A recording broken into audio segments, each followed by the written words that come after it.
dva dara. Dar vatrenosti, to jest apostolstva, vijesti, davanja. To je sve možemo nazvati riječju davanje.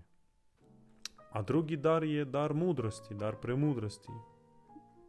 Pečat, dar pomoću kojeg tebi se otvara kome, kada, koliko, na koji način dati onih darova, one milosti, one vatre, onog svjetla koji ti posjeduješ.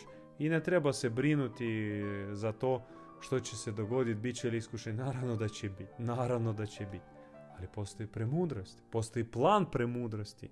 I ona neće dopustiti nikakvih ozbiljnih padova iskušenja. A ono što ćemo proći kao neke izazove, iskušenja, unutarnje krize i borbe, to će biti naša škola da nas ojača, da osnažimo svoj imunni duhovni sustav i da budemo spremni biti nosioci velike misije za koju nas priprema dobri Bog.